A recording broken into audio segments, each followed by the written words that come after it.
Nigeria is not a serious country, to be honest.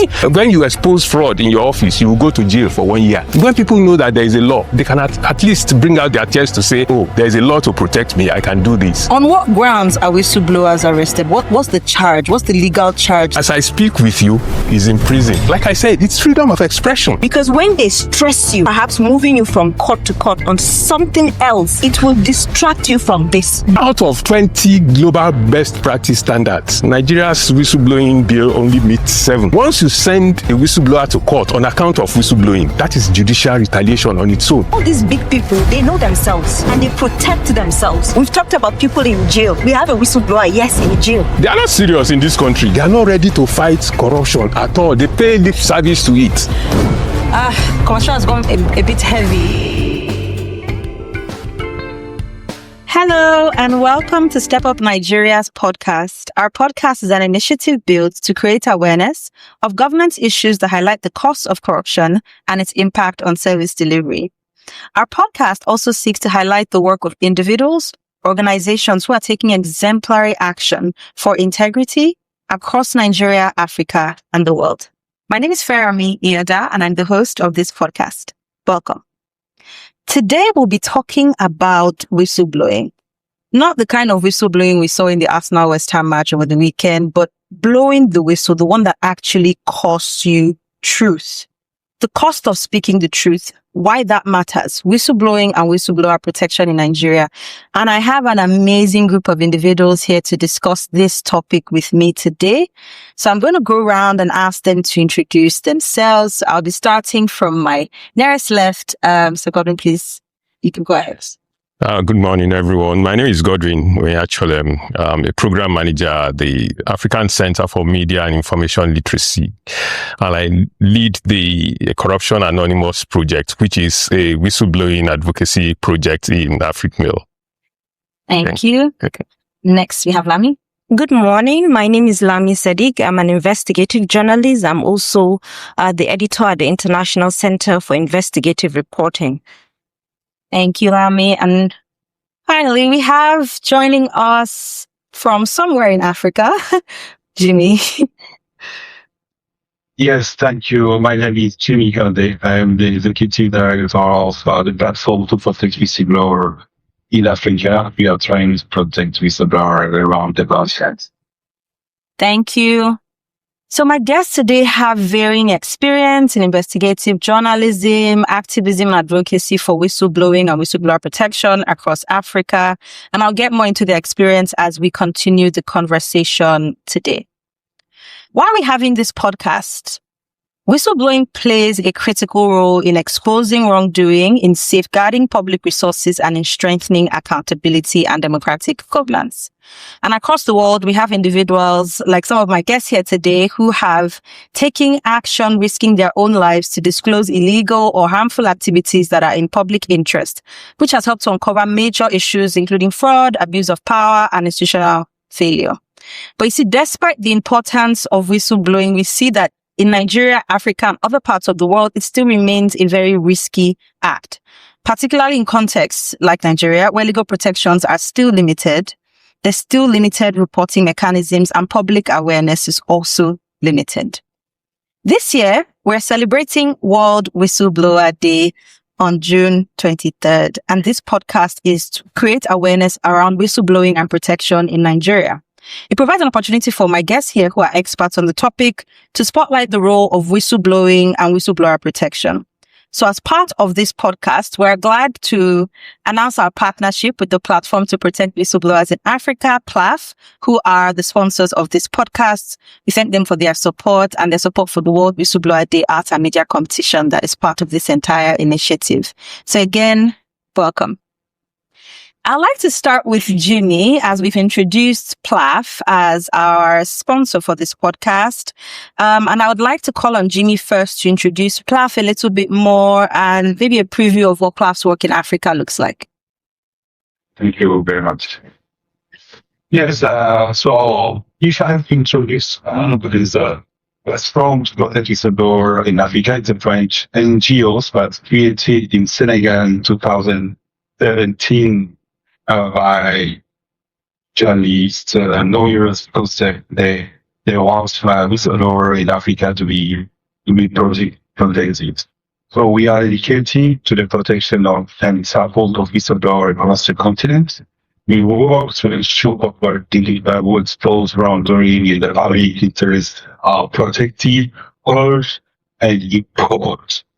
So our work starts in an area. There is legal assistance, emergency protection, advocacy for stronger whistleblowers law, investigative support, and capacity building for institutions and civil society. And we used to do also some specific awareness for education. So South Africans often operate in extremely hostile environments. They face retaliation simply for telling the truth. And that's enough me being that whistleblower is not only about protecting individuals, it is about protecting democracy, public truth, human rights, accountability, self. We currently work with journalists, anti-corruption agencies, lawmakers, lawyers, trade union, and civil society organizations in several countries, including Nigeria, Senegal, the Democratic Republic of Congo, Liberia, Ivory Coast, and South Africa. And I can give you some examples for you to just tend a bit our work. For example, in South Africa, for those who used to be behind you in the continent, you will remember the story of state capture in South Africa. It was about the former president Jacob Zuma, who was involved in corruption with this family called Gupta. And we were able in this country to support two ladies that they were whistleblowers, that they revealed the information of the link between the president Zuma and this family. And after this disclose, there was a lot of pressure from civil society, from politicians, and with this pressure, Mr. Jacob Zuma was president, resigned.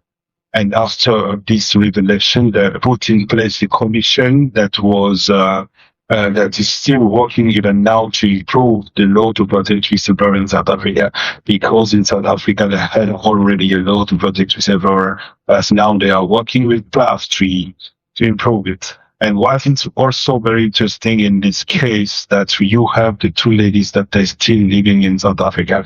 I will give you also another example in Angola. We published an investigation called Vandalism with ECAG. ECAG is the investigative journalist consortium that they were behind Panama Papers and Panorama Papers. We were able, even in this investigation, to show how the family regime of Eduardo dos Santos and his family was using the public money by for their own interest. And after this publication, there is a lot of investigation started in Portugal, in England, even in Angola, because there is a new regime that is trying to fight against corruption. And they were even able to seize in the UK more than 500 million pounds in the UK. We published another big story that we used to consider like a big leak in Africa called Congo Order, that was in Congo, where we were able to analyze 3.5 million of documents coming from the Pan-African Bank in Africa. Yeah. And with this investigation, we were able to work with big media in the world. BBC was involved. We had rumor. We had RFI in France. And other media, we were able also to show how the former president Joseph Kabila and his family was using public money to buy some properties around the world. There is a lot of investigation of this after this publication started in France, in Switzerland, in Belgium, even in South Africa. And we have a lot of projects, even in Nigeria. I think that maybe we will have a time to talk about it. Yeah. And we still protecting whistleblower around the continent. Since we started, we have around like 100 in different countries that we are supporting, and we reveal a lot of information about their disclosure that you can find available in our website. Thank you. Thank you very much, Jimmy. That was a well-rounded introduction to PLAAF and also around whistleblowing. And just to mention again that we have launched a World Whistleblower Day Youth Media and Arts competition, and we'll be sharing all that information to you as we approach World Whistleblower Day this year. Thank you, Jimmy. So there's a lot of misconception around what whistleblowing is. So what exactly is whistleblowing, and why is it important for good governance and accountability? Okay, first of all, whistleblowing is freedom of expression. It's well, a layman, definition of whistleblowing is, sending the right information to the right people.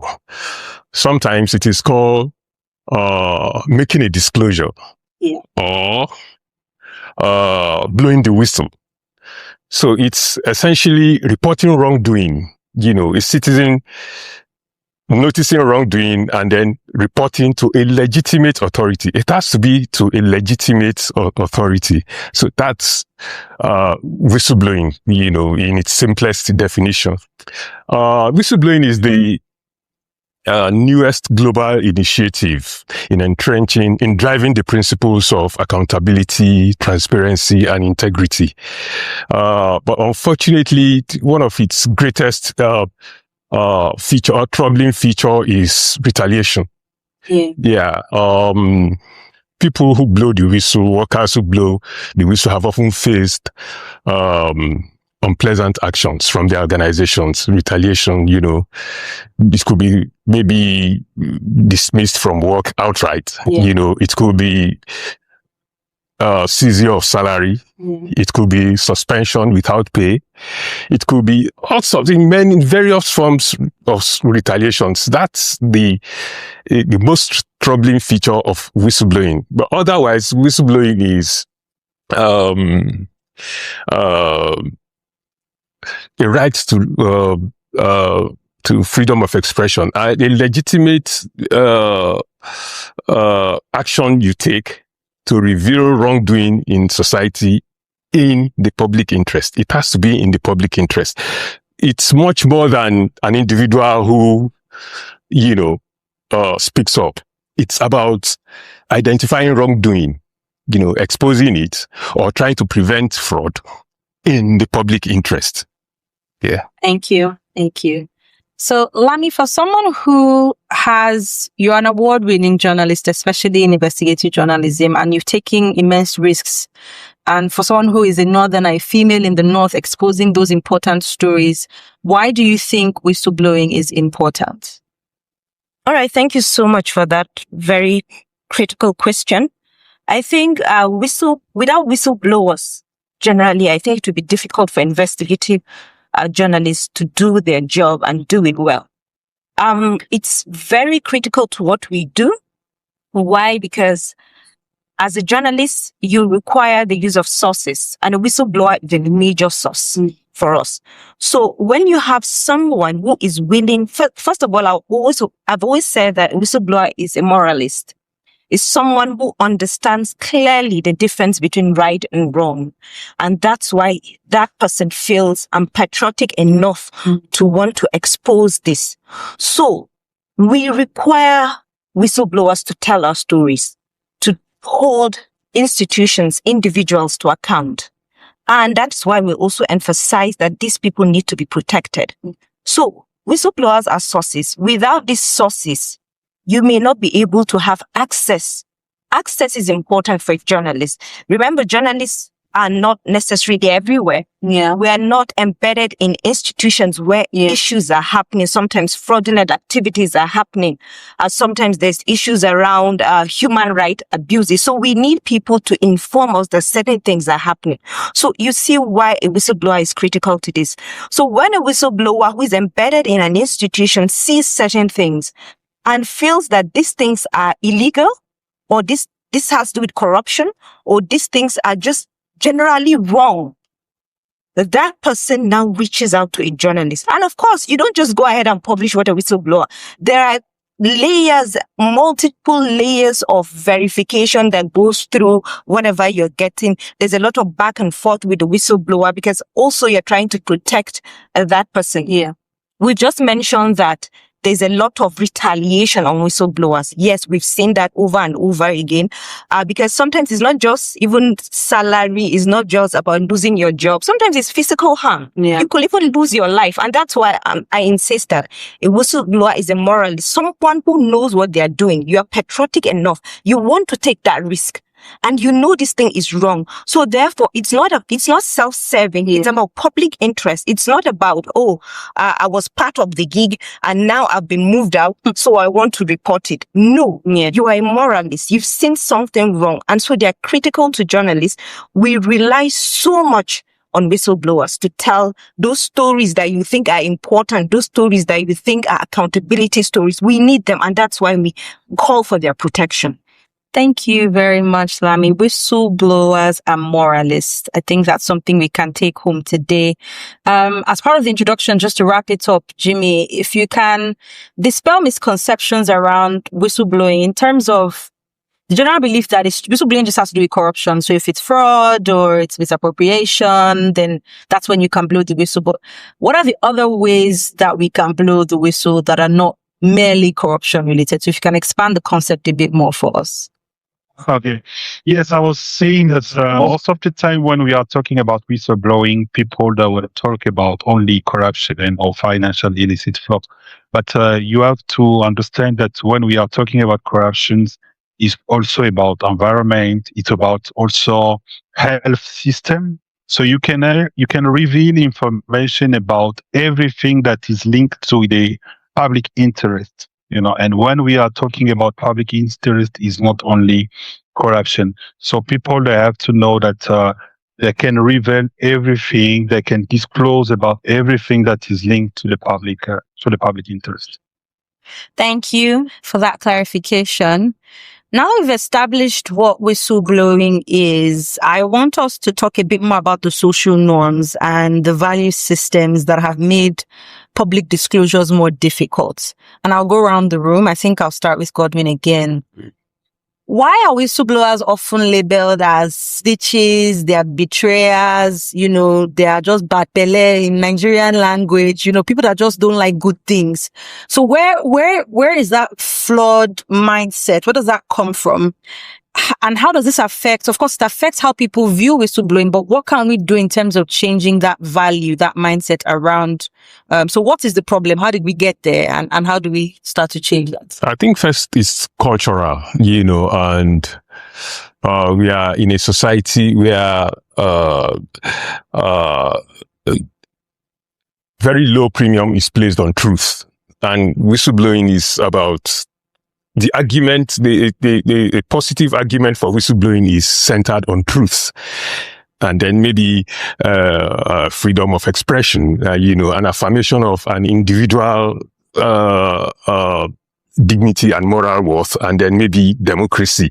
So, but the central thing is we are in a setting, a cultural setting where people abhor truth, and then people don't want to be seen as, maybe, kind of seen as antagonistic, and then you don't want to, when things happen generally in our society, people tend to want to look away. And it's because of the nature of the society we've built, a society that does not place premium on integrity, accountability. People don't want to be held to be accountable. It's a laissez-faire kind of society where the society of anything goes.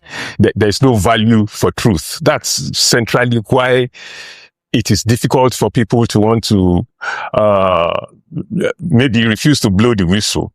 And then people also notice that, having being in this kind of society where people abhor the truth, whistleblowers generally are kind of, not motivated to want to blow the whistle because first they feel that even if I blow the whistle, nothing is likely to happen.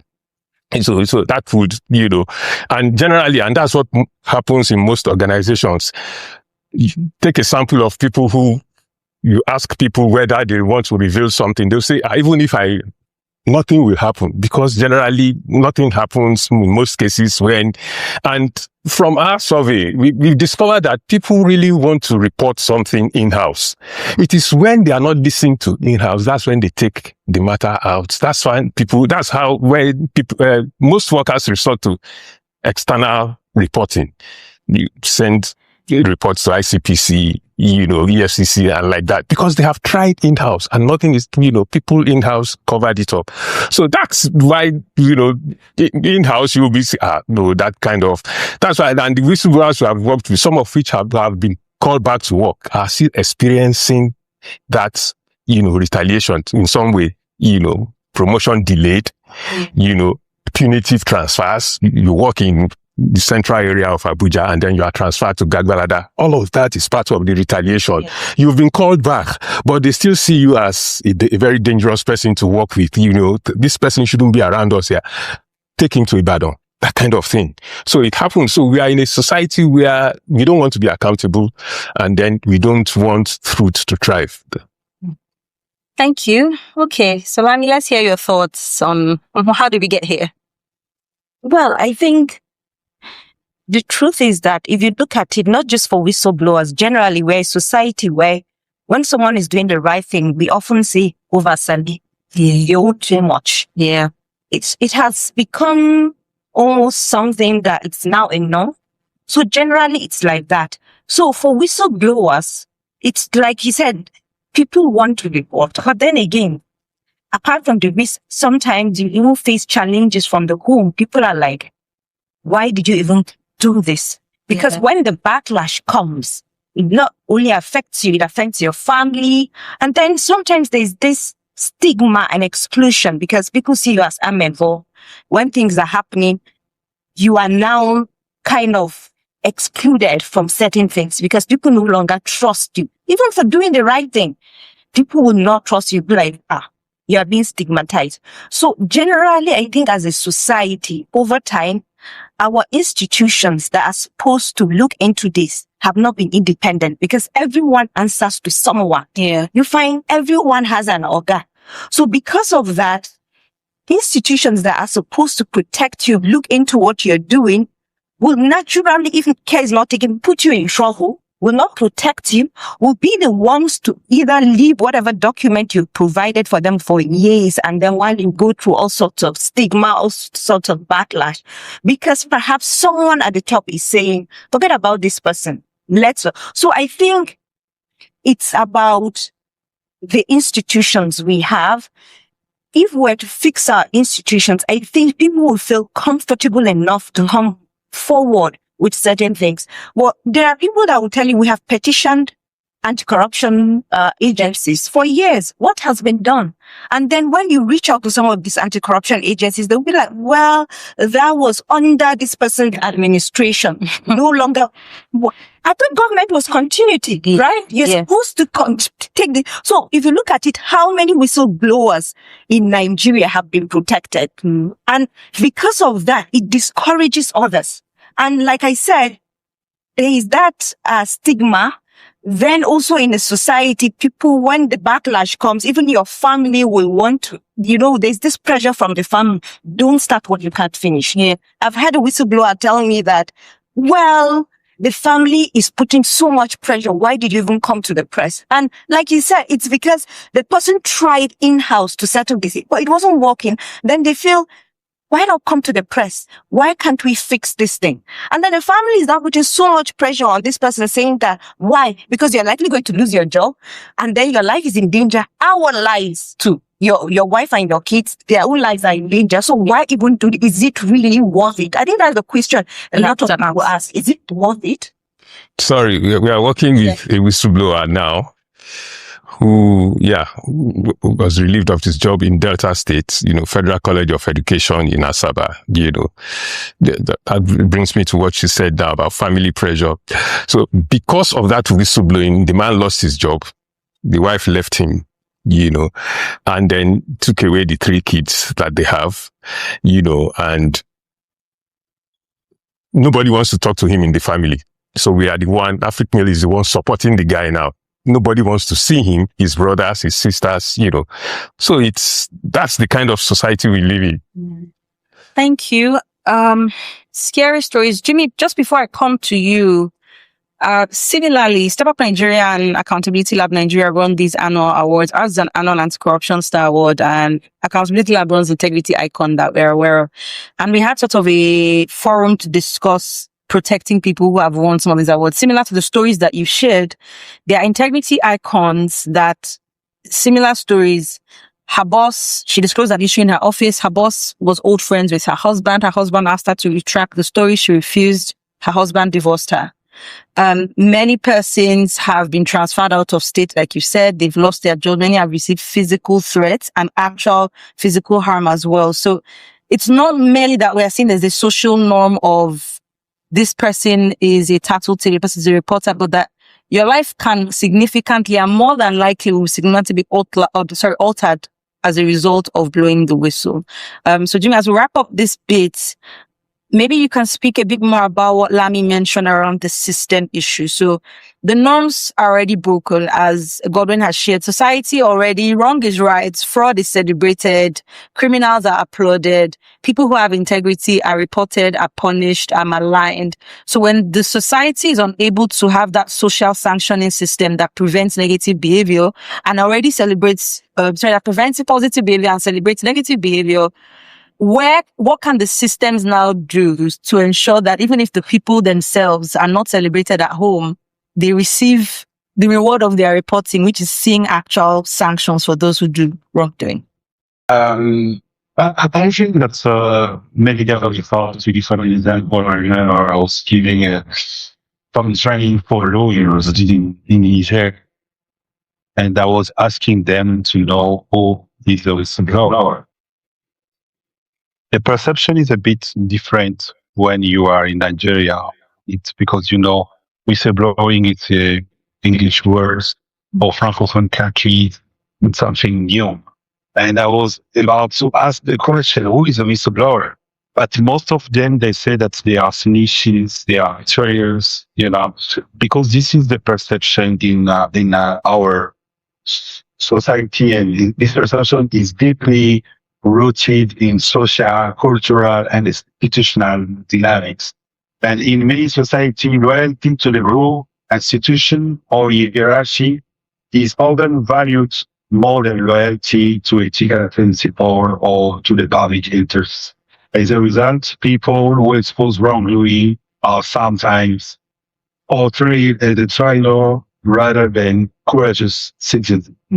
So these stigmas she mentioned create fear. Many individuals they stay silent because they worry about losing their job, being isolated. I think that Godwin mentioned the case that they are trying to take care currently, actually. So they are criminalized or even physically harmed. We had a case, for example, for us that we are working with whistleblower.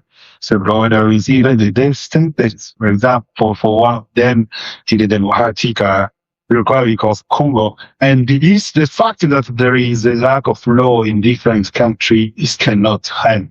We have to work to have a law to be able to protect this kind of person, to be able to disclose that, because the problem is going to be because I think that we are working with African to put pressure on the parliament in Nigeria to be able to have a law. But the problem is the second problem is that after having all we are able to apply. Because when we are talking about protecting this law, like acting politicians and to protect people that will disclose about them, so they don't want to talk about it.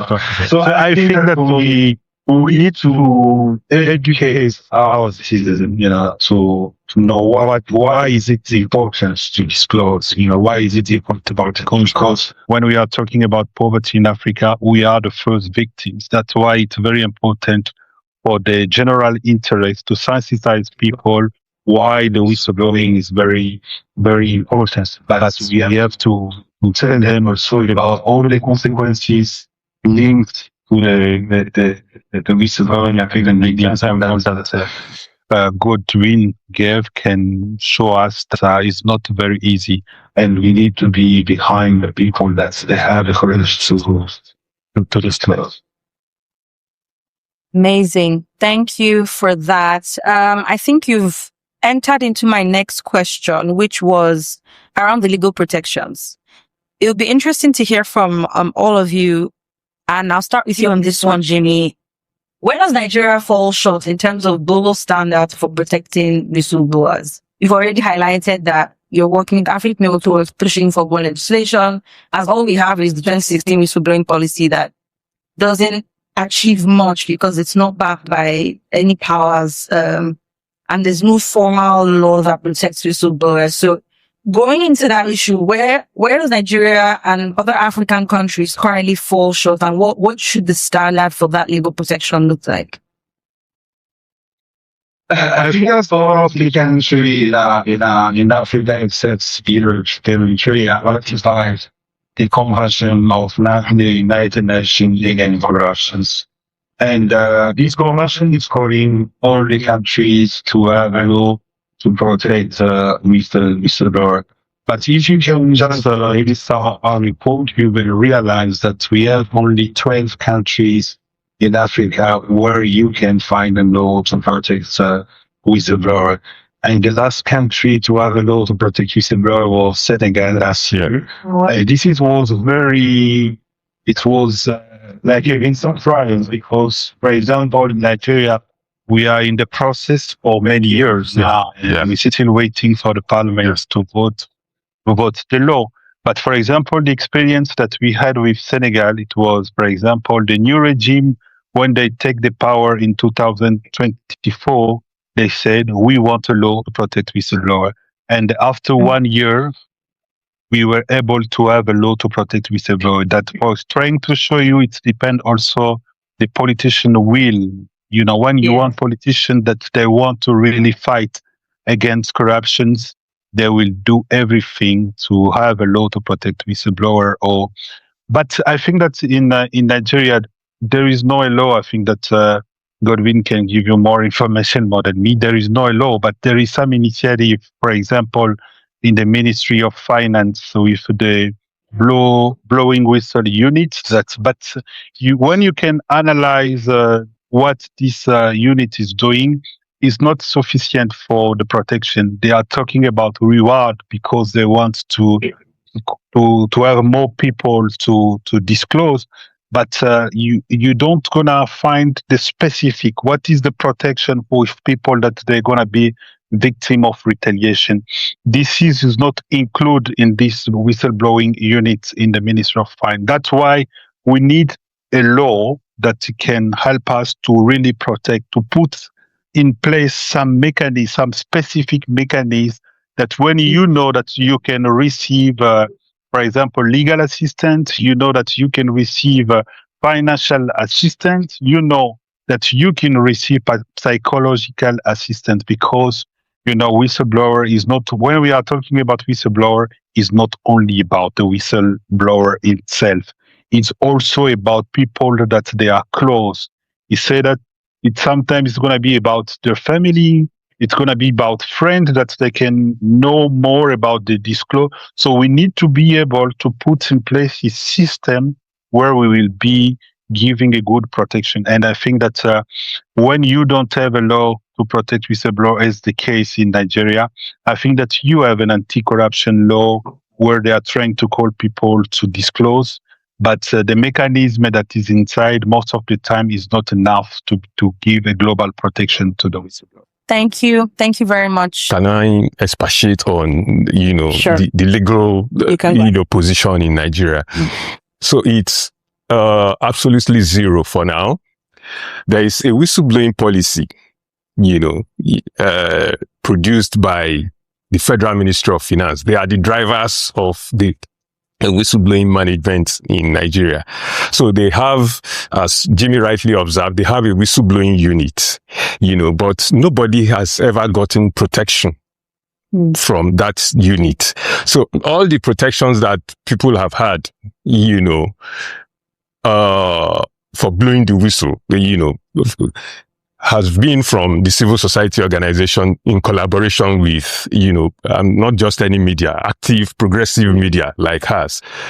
So the legal framework, the legal environment is not encouraging at all.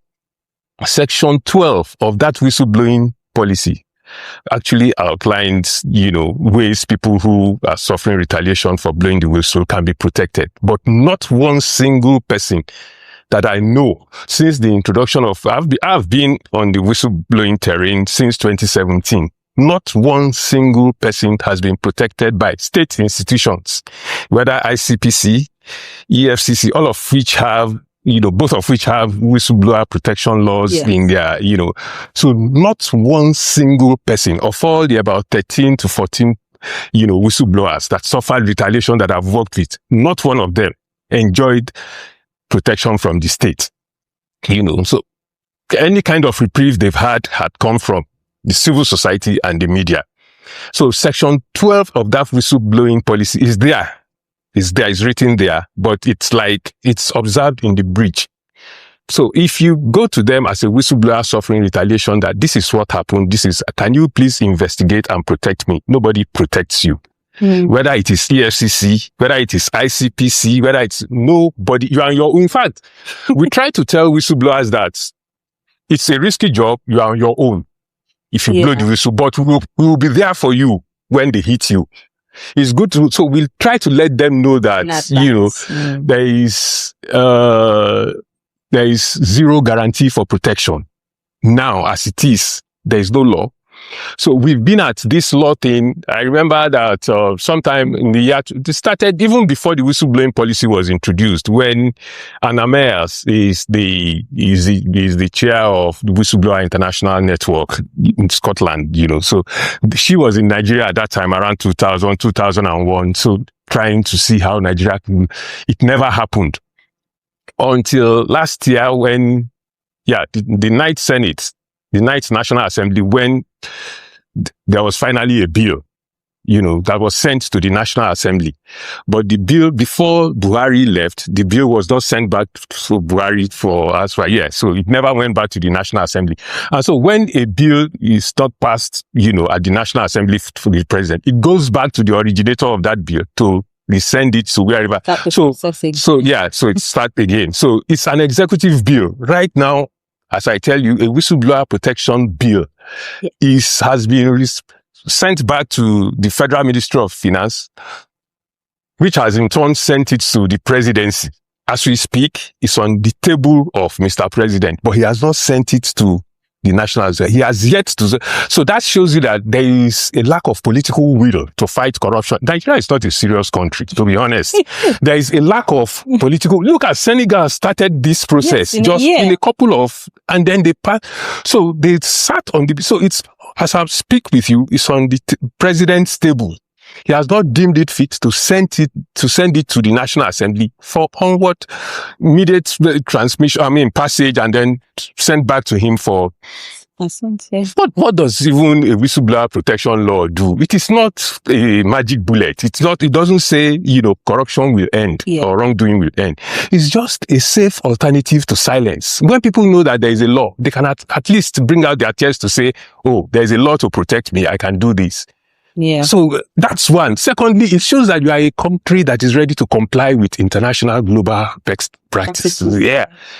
So, and then the bill that we even have falls short of global with real law. The bill that is in process. Yes. The bill that is, it's part of about, it falls short completely short of standards recommended by the Government Accountability Project, which is whistleblower protection in US, and then International Bar Association. So, and these standards have been replicated by the Transparency International, the Council of Europe, and then the Organization for Economic Cooperation and Development. So, out of 20 global best practice standards, Nigeria's whistleblowing bill only meets 7. And we still 7 can't pass it. over 20. And they still can't pass that. So that's where we are. So there is no law as it is. As Jimmy said, we're working together to see, can we just have a law? Let's forget about whether it is of global. Let's have a law. Let people know that there is a law. So on the basis of that, then we can begin to say that there is a law, but we need to tweak it here, tweak it here, tweak it. So like that. So that's where we are today. So there is no law protecting anybody. Right now, PPLAAF is supporting us to support a whistleblower who, as I speak to you, is currently in prison in Katsina. This guy works. So we're working with ICIR. So, and the media advocacy part of it, they are dealing with that. So that's civil society angle, we are handling that. So these guys in Katsina revealed, massive fraud in the police financial unit in Katsina Police Command. And since then, it's been hell for him. The world has turned upside down. Every day, this guy calls us to say he wants to commit suicide. And that's the thing about whistleblowing. So some of them are so suicidal because they think that, it's nothing to live for. Nothing to live for. To a whistleblower right now, if 2 + 2 is normal to a 4 to a normal person, to a whistleblower, 2 + 2 is like 20 or 10. He doesn't know, because the thing, he believes that nobody is protecting, nobody is supporting. So we've sent this guy to the hospital. We've done everything because he's psychologically, disjointed. Kind of, as I speak with you, he's in prison. So there is no law here. We are working hard to see how we are collaborating with the Ministry of Finance to see, can you just nudge these people in the presidency to send this bill to the National Assembly, so that they can but they are not serious. They are not interested. If the president wants the law on whistleblowing, the national anthem bill was passed in 24 hours to change Nigeria's national anthem. They did it in 24 hours.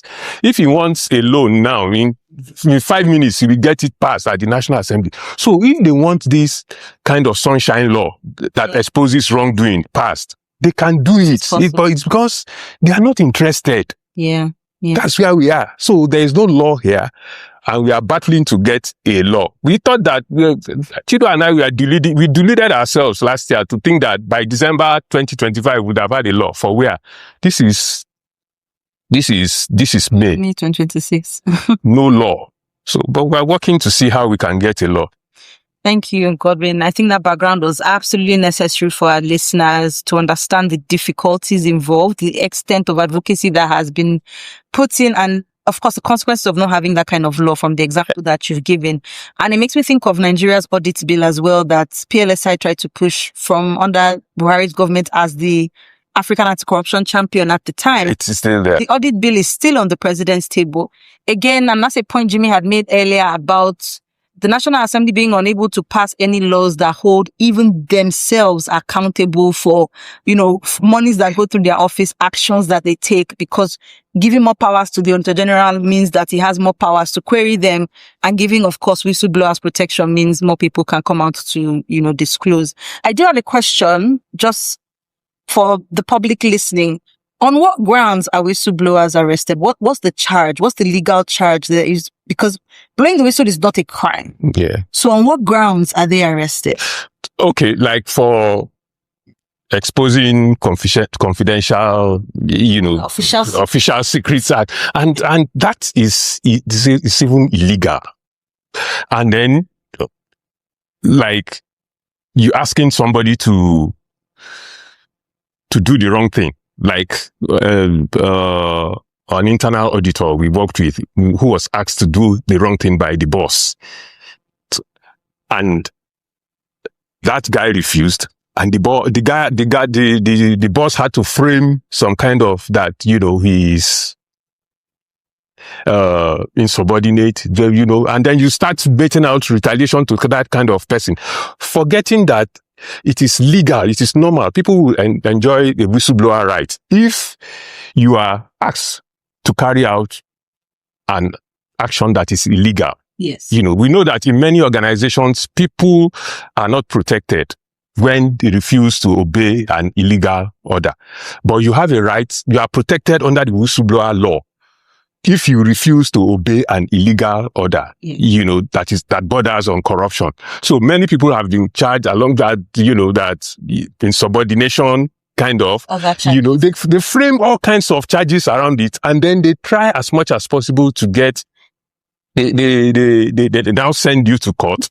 So, and then the court, again, that's another external party in whistleblowing. That the court is, because you need to get, there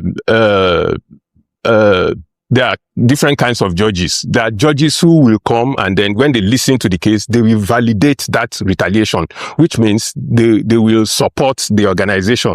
And then there are judges who will come, and then they will invalidate that retaliation. They will not support. So it depends on the profile of the judge and the attitude of the judge towards a whistleblower. There are so many judges who don't, even though they recognize that whistleblowing is illegitimate thing. And apart from being legitimate, whistleblowing is, like I said, it's freedom of expression. Yeah. It is freedom of expression. So if a matter comes before a judge and it's a whistleblowing case, the judge should begin to take notes. We are beginning to look at this issue of whistleblowing as a freedom of expression. Protected. It's a freedom of expression. The right to, expose wrongdoing. It is, so they put all kinds of charges on your head. They might say you are fraudulent. They might say you are kind of, and then they get organized state institutions to support them. And that's why when, petitions go to EFCC, as Lami said, they may not even, they will throw it under the table when your guys are seeing them, and then they will tell you that they are looking at it, they are investigating, but then it's a further, so the agencies that are also involved in punishing whistleblowers, including the courts, the judiciary, and that's called judicial retaliation. Once you send a whistleblower to court on account of whistleblowing, that is judicial retaliation on its own. Because one thing a whistleblower fears most is to be taken to court. Yeah. Because how do you raise legal fees? Yeah. It's PPLAAF and co that have been supporting us to give legal fees to some people. How do you raise legal fees? They don't know how, they don't even know. So, and then when you send a whistleblower and then begin to use the media against a whistleblower, they have a way, they have some people there. So that's why I said it depends on the media. So there's also media retaliation. Yeah. Oh, of course. Yes, against whistleblower. That is there. There is civil society. There are civil society who don't even want to hear about whistleblower, not interested in, so they support the state to punish the whistleblower. So it's all kinds of, the retaliation from different angles. So it's there.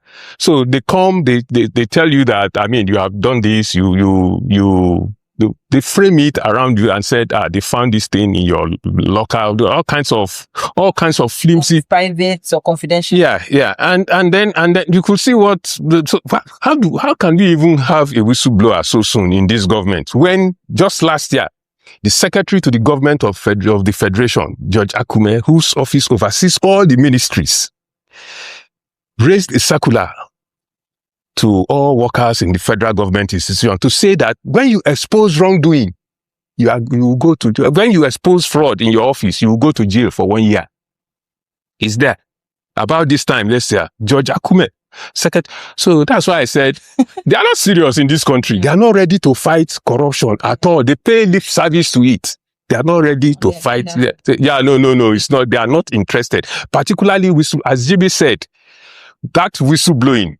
Because the whistleblowing is the best thing that can happen to anti-corruption fight in this world. Because people see this, when workers see things happen, workers are the eyes and the ears of an organization. They see things happen and they say, but when then you now raise a memo to say workers should not expose this, what are you doing? That's a chilling effect because you have already said no worker will stick out his neck to say I want to report because you have already imposed the chilling effect on that system. Because so that's where we are. Okay, to add to what he has just explained, you see, you talked about the charges, right? Yes. Sometimes, especially for civil servants, you hear that when you came into the civil service, of course, you signed documents saying that you will not expose confidentiality, secret things and stuff like that. And then there's the framing. Yes, things are framed around you. There are whistleblowers that perhaps at the beginning were forced to do certain things. And then perhaps as it goes on, you feel, no, this is wrong. I can't continue. Because sometimes when they feel you can't continue, they try as much as they become skeptical and they try to rope you somehow. Yes. So that you can't, once you expose us, you're exposing everybody. Yes. So that's something they do. And then there are issues whereby perhaps you've done something in your past, not necessarily related to what you're exposing. Just something in your past. And then they use that against you. That will distract the actual thing you are exposing. Because when they stress you, perhaps moving you from court to court on something else, it will distract you from this. Yeah. The impression is that this has nothing to do with what we expose. Yes. Because the truth is that you find these agencies, they work together. Like I said, someone reports to someone knows someone, they know each other. If we're talking about a law, for crying out loud, wouldn't you think or expect that an agency like the EFCC, ICPC should champion that law? Yeah. They should champion it because Makes their that work agency has a mandate. Yes, it makes their work easier. Yeah. Because to be like, we need people to be protected so that they can come to us. Well, why are they not championing it? It tells you that, I think there's this thing Nigerians say that all these big people, they know themselves and they protect themselves. So that's what we're seeing. They protect themselves. And like I said, he just mentioned that even among the press, yes, I tell people that sometimes our colleagues as journalists will be the ones who throw you under the bus. They do that for us too as colleagues. And why not whistleblowing? Why? Because we're in a society whereby everything is almost transactional. People want money for certain things. People take money from organizations. People have people they have in big places and they get money and they do things. Forgetting the ethics, forgetting that you have principles, forgetting that, okay, either as a journalist, you have a responsibility. People really don't care. And then, like he said, there are CSOs that it's not our business. Why? Because perhaps we need some form of funding from government. Even for the press, sometimes it's like that. We need, you want us to expose this institution? No, now, because we're getting money, we're getting adverts from these places. So, I think that's the major problem. But in terms of charges, I think what I tell whistleblowers is that you really have to be careful. And I'm glad that there are organizations that tell them that you have to know the risk. Don't just delve into it blindly. You have to understand the repercussion, the risk of what you're getting yourself into so that when it starts to happen, you know, even sometimes you see it coming, you know the risk, but even when it comes, it hits you. It's a shock. We've talked about people in jail. We have a whistleblower, yes, in jail. And there's depression. He's depressed because not necessarily about what he has exposed, but they will look for something. And then they will use other government institutions to push that.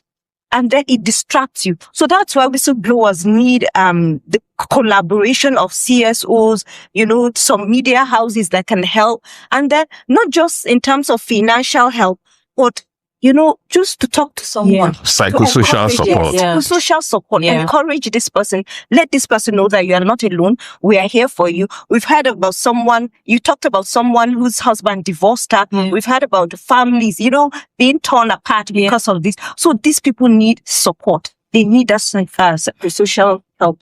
Yeah. Thank you. Thank you, Mami. Conversation has gone a bit heavy, but it's a very important topic. And I wanted to highlight the issue of trust, as I was saying earlier. There's a trust issue on the institutions themselves, the Code of Conduct Bureau, the ICPC, the EFCC, and across both the NFIU, where citizens do not trust that if these disclosures are made, they are protected. Someone who won our Anti-Corruption Star Awards also last year in December came back to us that she reported a case. She works in a national agency to an anti-corruption organization, and when she got back to her office, her boss said they told me you went to go and report me. And now she's currently she's about to be transferred out of state, out of Abuja to somewhere else as a result of this. And so that's one side of the trust.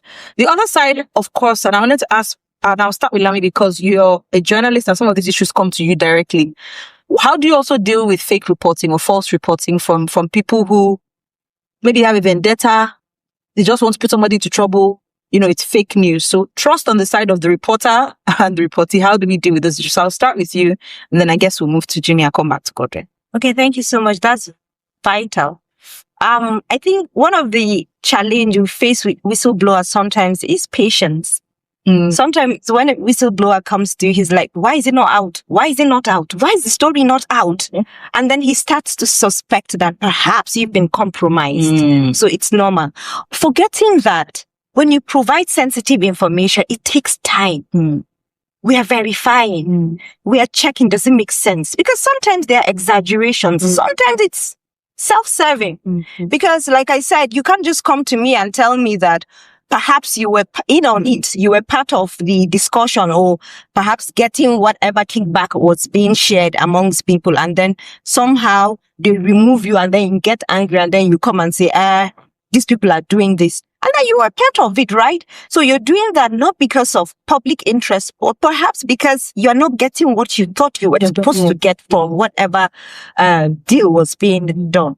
So yes, when these things come to us, there's a trust issue. First of all, we go through, first of all, you don't just come and explain something verbally. We expect that as a whistleblower, you have some evidences that will back up whatever you're saying, right? Yes. It's very important because as journalists also, we face that kind of backlash. You can't just go to press with certain things. Tomorrow you are being sued for defamation and all sorts of things. So there is layers upon layers of checks, verification, questions back and forth between you and the whistleblower. You are checking things. You are trying to get other sources to verify timelines, things that happened. Even those documents are being verified. So of course it takes time. So I think for us, we try as much as possible to have a good understanding with that person. If the whistleblower keeps calling you and you stop picking the person's call, of course you are creating room for suspicion. You start to think, because sometimes whistleblowers are bothersome. They will call. Even when you're in a meeting, they'll be like, why are you not picking my call? They're like that. So first of all, I think it's patience. We try to explain to the whistleblower that you have to be patient with us. We'll verify this. We'll get back to you. You'll get our contact. And then we'll also explain to you the danger that you're likely to face. So the fact that you are coming to us doesn't mean you go to your house and then there's a market square or amongst your friend, you'll be like, I reported this person. So you have to be careful of what you're saying, because sometimes the danger may not come from us. It may come from you, from what you are saying. So you have to be careful who you communicate with, what you say. So of course, we try as much as possible first to educate you.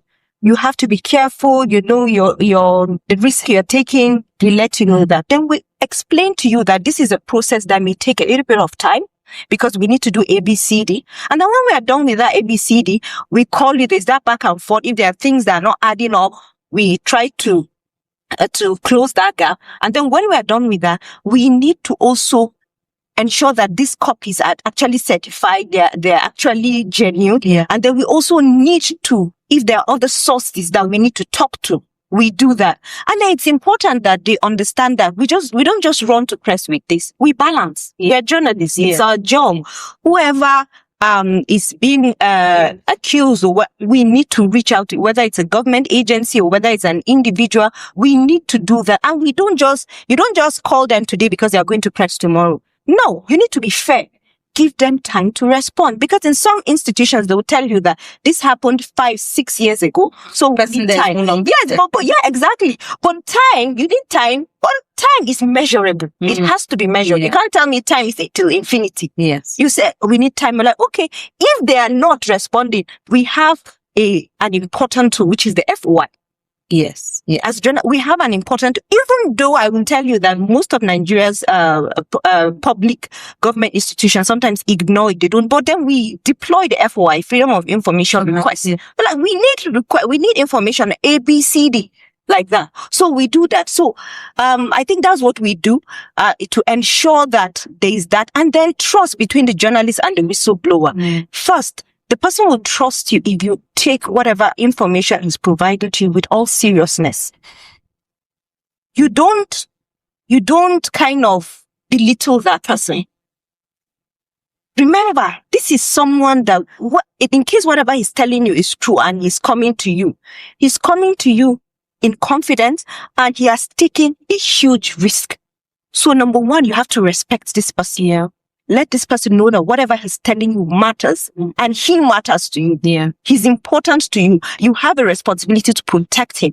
We protect our whistleblowers, even from our editors. Yeah. Most of the time, we don't even tell our editors who is that whistleblower, unless it has gotten to an instance whereby we need to have a meeting between that whistleblower and the editor, because we need to even protect that person within the newsroom. Only few people should know who this whistleblower is. Because if I know you as my editor and I trust you, doesn't mean I know the other reporter. Yeah. Because the other reporter could have a link or may have seen you somewhere, or could be under the payroll of the boss in that organization, and later on John will say, I saw your staff. Your staff came to Daily Trust. And when I was in Daily Trust then, what we did was we tried to meet with whistleblowers outside the office. And even in the ICI and where I am now, that's what they do. You don't meet with whistleblowers in the office, because someone may be, stooping around to say, I saw this person going to the ICIR office. And that means he's talking to press. And so when something comes out pertaining to that organization, they're like, it has to be so person, because I saw him with this journalist. So that's what we do to ensure that there's trust between us and the whistleblower. Okay. Yeah. Thank you, Army. Thank you, Godwin. Thank you, Jimmy. We're going to take a really short break now, and we'll be back in a few minutes. Stay tuned to our podcast, and I hope you've been enjoying the conversation. Thank you. Welcome back from the break. I hope you've been enjoying our conversation on the cost of telling the truth, blowing the whistle on whistleblower and whistleblower protection in Nigeria and Africa. And again, I'm here with my guests, Godwin, Lami, and Jimmy. As we wrap up our podcast now, I wanted to ask you, Jimmy, given the current challenges with whistleblowing and whistleblower protection, why should anybody want to blow the whistle? And if they wanted to, how does someone go about blowing the whistle? Yeah, thank you. Thank you so much. I think that's it depends on what's the system that it will be put in place, for example, in Nigeria. So a credible whistleblowing system, for example, must be safe, confidential, independent, and responsive. I think that in the example that you gave us before the break, we were talking about this person who blew the whistle was waiting for the feedback for more than 3 months. What this kind of person they are supposed to do. But for people who decide to blow the whistle, people need to know where to report. This is very important, where to report. Who will receive the information? Who will receive the information? Whatever the identity will be protected. You need to be able, in the process, blowing the whistle, to take care of the anonymity of the person who is blowing the whistle. We cannot expose the person who is blowing the whistle, because we talk about retaliations that whistleblower they used to face. And you, as a whistleblower, you have also to make sure, as I said, that as an organization, to make sure that anonymity and confidentiality are guaranteed. Protection against retaliation, access to legal remedies. Because most of the time, the person who wants to blow the whistle needs to have someone that will help him to blow the whistle. This is, I think, that is the work also that Africa is doing to make sure that your rights is guaranteed. Because sometimes people, when you are not choosing the right way to blow the whistle, you will be doing it in the social media, and they will push you for defamation and you will be exposed. That's why we prefer, when you want to blow the whistle, you have to talk with professionals that they used to work with whistleblower, for you to have the advice and to know how you can do it. So I think that's for people. They have to make sure that they are having assistance of organization of like Africa, because now in Nigeria we don't have a law to protect whistleblower. So you need to have the support of organization of Africa of PPLAAF. I think that maybe you will be able to share our social media. You can also contact us or Africa. We will be able to help you in the process of our whistleblower. All right. Thank you. Thank you, Jimmy. And I'm sure we'll shortly get your details so that people can reach out when they want to. So my final question for you is, what is next for PLAAF, especially in Nigeria and other countries in Africa? What should our stakeholders and listeners be looking out for? Yes, I think that we still working around the continent, and we have some specific projects for Nigeria. I think that we have other partners also in Nigeria, like Premium Times, that we used to work a lot with about some investigations about PEPs, political exposed person, that they are using money from Nigeria to buy some properties in the world. So we're still doing some investigations that we will be able to publish maybe before the end of this year with premium time, as I mentioned before. So we are also giving some trainings for civil society and investigative journalists. We will even have another training in Porakur in the beginning of June, where we will have sometimes with civil society and investigative journalists. But we are trying also to strengthen the legal reform. As we mentioned, we will still advocate for Nigeria to be able to have a law to protect whistleblower. It's going to be also about supporting strategic litigation, because for us, it's not only about publication of investigation, but it's also trying to put civil society together to have some action in justice, to be able to call for accountability in the country.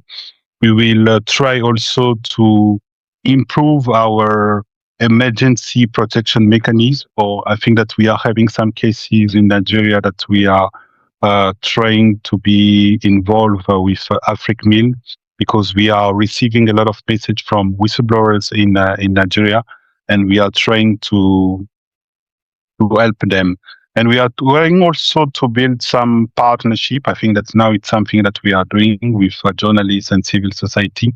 So the partnership with Premium Time and HEDA. HEDA is another organization in Nigeria that we are in partnership.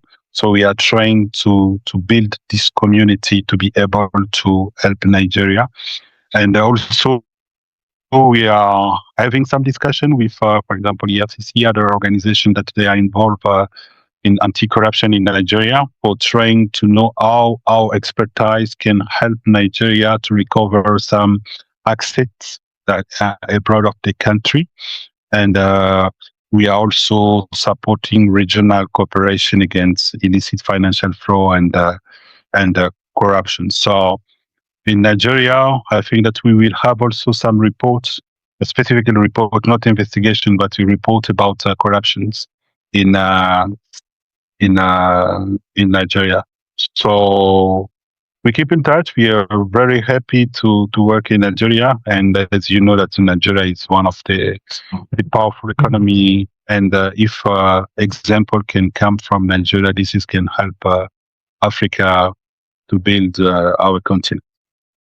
Thank you, Jimmy. Excited to hear about all the work that PLAAF has planned in Nigeria and other African countries. Looking forward to hearing about more of what we do in Port Harcourt when you come in June, and more about the work with HEDA, Premium Times, and AfricMil. Before we let you go, we would like to say thank you again for the support from the platforms Protect Whistleblowers in Africa for the World Whistleblower Day celebrations in Nigeria this year. Would like to have the organization's details, emails, websites, or any social media that you can share, so that those who are listening can actually reach out, find out more information, and read some of the reports that you have referenced in the conversation. Thank you so much, and I was very happy to be part of this podcast. And thank you for the work that you are doing in Nigeria. And it was really a big pleasure for us to collaborate with you. And we are expecting that everything that we are doing together is going to be a success. And I'm very happy also to learn more about what all the co-panelists say during this podcast. And we will share with you. I think that my colleague Stella and working in communications will share with you all the information that I mentioned. And don't hesitate to contact us when you think that you have information disclosed linked to the public interest that can help to bring change in Nigeria, to bring change in our continent.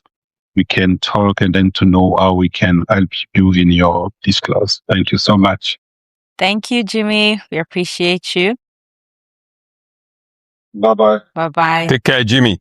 Back to us here now.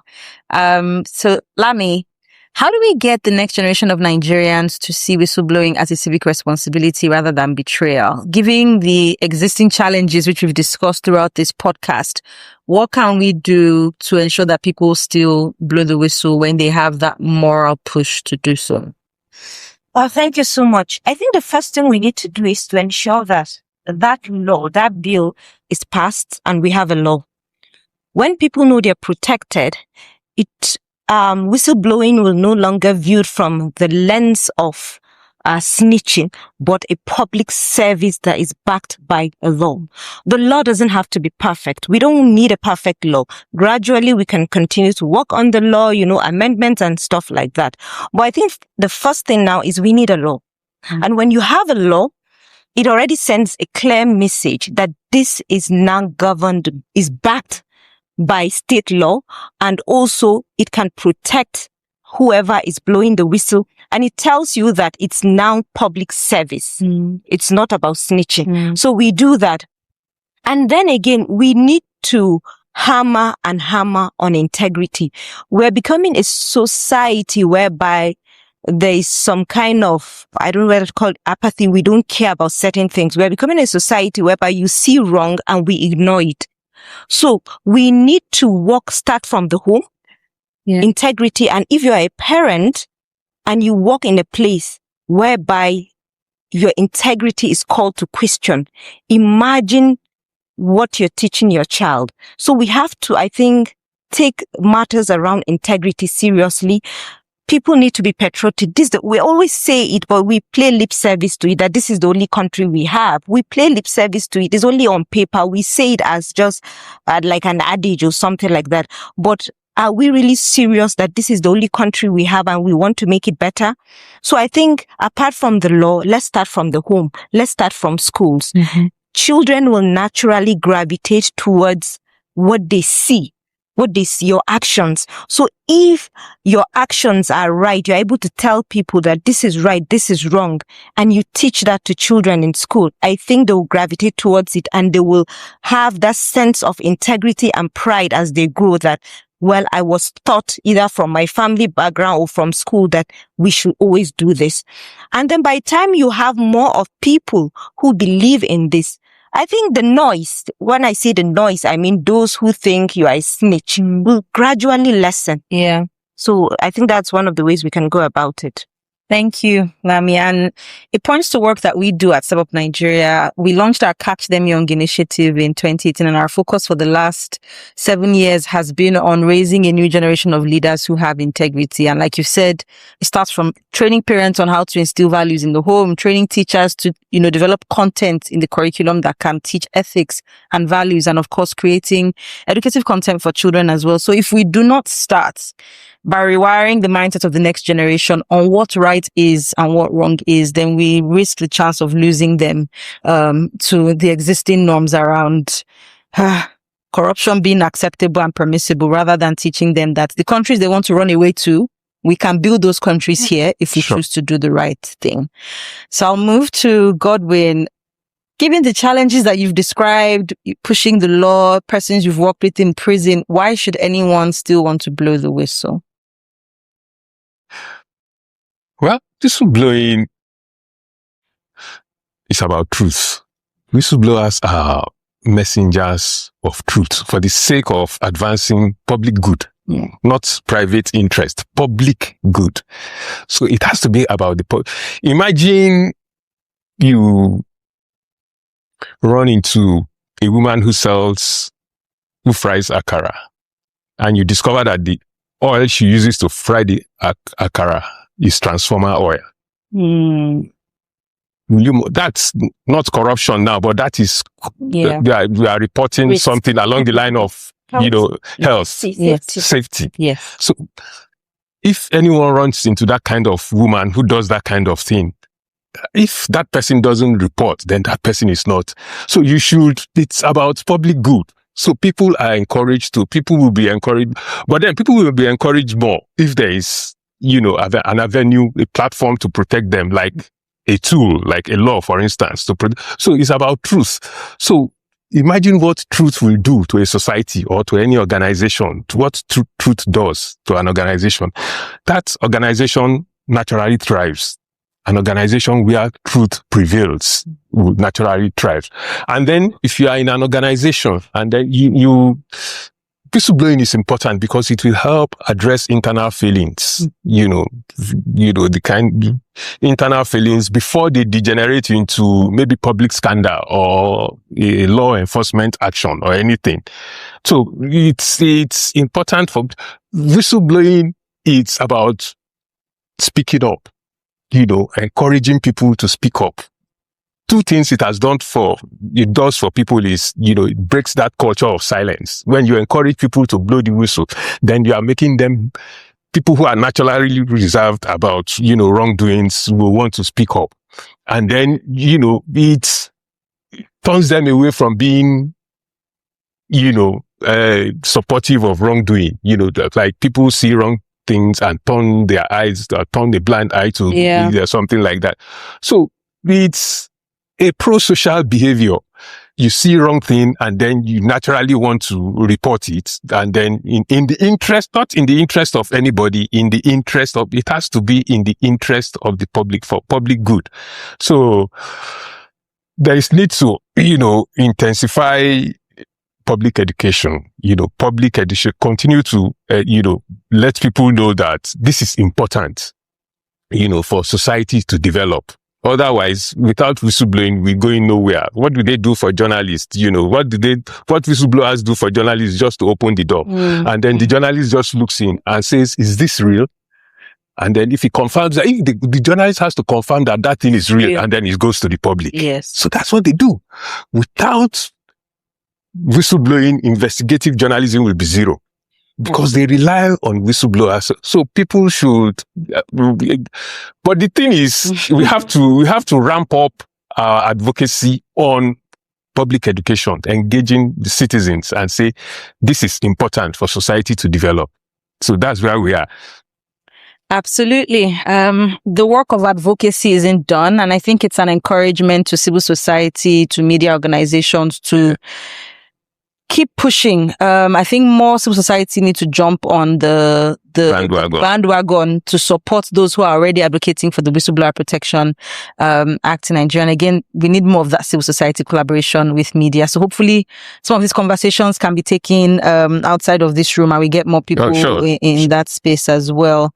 I want to know your final thoughts. If an individual listening to podcast says, my office, this and this is happening, they've misappropriated these funds, they've taken public health materials to their houses, what are the person's next steps? So what do you do if you want to blow the whistle? Okay, so first of all, what's going on? What do you know in that organization? Find out what you know, what's going on. When did you know it?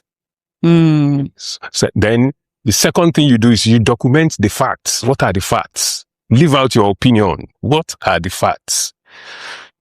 And then the third step will be, who needs to know? Who should I report to? Who should know? Should I start from in-house? Or should I go to the media? Or should I go to the anti-corruption agents? So you have to know your environment. If there is an internal whistleblowing mechanism that says that if there is a wrongdoing here, you first have to report there. And then if there is if nothing is done about that, you can escalate to the external, institutions, So first thing is, what do you know? When do you know it? The second thing is, what are the facts without your opinion? The third thing is, who should I tell? Who needs to know?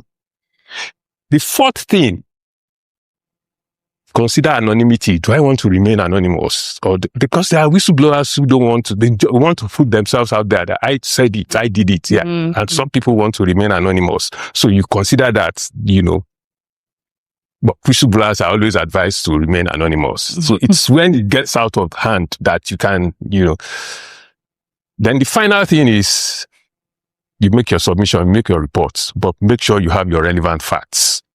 Absolutely. So then submit your reports. First, what do you know? When did you know it? Second, document your facts. Third, who should know? Fourth, do you want to remain anonymous? Fifth, submit your facts. Make your submission with relevant document facts. And then once you have done that, leave the rest to organizations like us. Because, what we have observed in society is that naturally, once they know that you are the one involved, or like I said, there are some people who want to say I'm the one involved, and then they don't enjoy. Naturally, what anti-corruption institution ought to do once you have submitted a report to them is to ensure your protection. That's step one. They must ensure your protection, ensure that you are not punished in the office, ensure that you are not suspended, ensure that you are not, harassed, intimidated. That is very, very important until the veracity, the authenticity of your information is assessed. During that process, you are under protection. But it's a failing there. Then it doesn't happen there. Thank you very much, Godwin. You all just received a masterclass, 5 steps on how to blow the whistle. But again, take caution for your own safety as has been advised.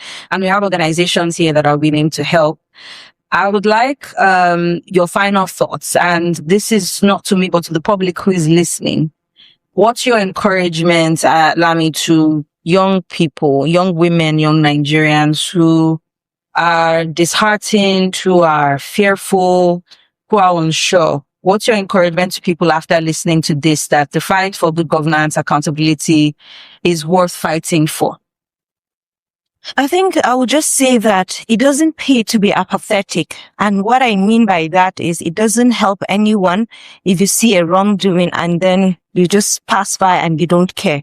Because that means that government has given an example. If someone was frying akara with engine oil, it will definitely come round and it will affect everyone. So it doesn't pay. I know that whistleblowing is not for everyone. When I say it's not for everyone, I mean it's not for the corrupt. It's not for people who do not have integrity. Or if you have integrity, if you understand clearly right from wrong, and you are patriotic about this country, you want to see things change, I think you should consider stepping out and doing something about it. If you see a wrong, please take action. Don't just keep quiet. But then again, I know you need help on how to go about it. There are organizations that can assist you.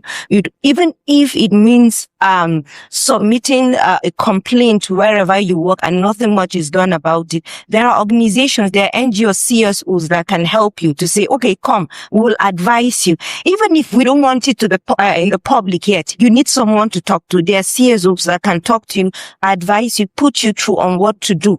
And I can assure you that with these CSOs that are into this and the few media organizations that are into this, your anonymity is protected. They will protect you. They will go to any lengths to ensure that you are safe. Thank you very much. And Godwin, as well, your final thoughts. Okay. I just want citizens to understand that whistleblowing is not just it's not just about speaking up. It's a right to freedom of expression. It's a right of freedom of expression that is linked with the principles of accountability, integrity, and transparency. So, first of all, it's a right of expression. So you have that right. So you are not committing any offense by reporting a crime. Not reporting a crime itself is a crime. It's punishable. If you witness a crime, an illegality, and you did not report it, and it's also a crime.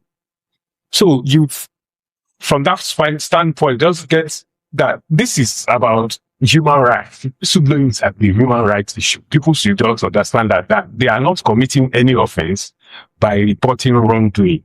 That's what I would just tell. So people should be courageous enough to report wrongdoing. because it is not an offense to report wrongdoing. Yes. Thank you very much, Godwin. So, Lami, how can our listeners follow the work that you do at ICIR? But personally, if you'd like to share any social media details, any websites you want people to go look up to, please feel free to do that. Yeah, you can just, on all our social media platforms, just check the ICIR.ng.co. We're there. The ICIR is the International Center for Investigative Reporting. We're on we're on Facebook, we're on Instagram, we're on X. And then we have our website. We focus on investigations, and we encourage that you reach out to us when you see something and you think something is not something is illegal or there's a problem. Just reach out to us. We're an accountability platform. We try to hold individual, government, even private organizations to account, because the aim is to make this country a better country. So please don't hesitate. Just check the ICIR.com. You'll find out. Thank you very much, Lami. And Godwin, how can our listeners connect with your work?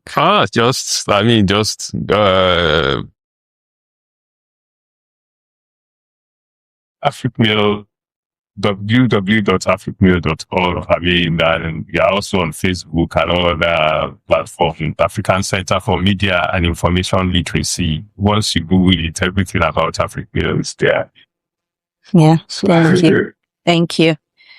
So I'd like to say a very big thank you to Lami Sadiq, to Godwin, to Jimmy. Thank you for joining us on our podcast, and thank you, our listeners, for sticking with us on this journey. We hope you've learned some important things, especially the 5 tips on how to blow the whistle, but more importantly, why it is important for whistleblowing, for all those out there who are whistleblowers, who have suffered loss, who have suffered pain as a result of public disclosures.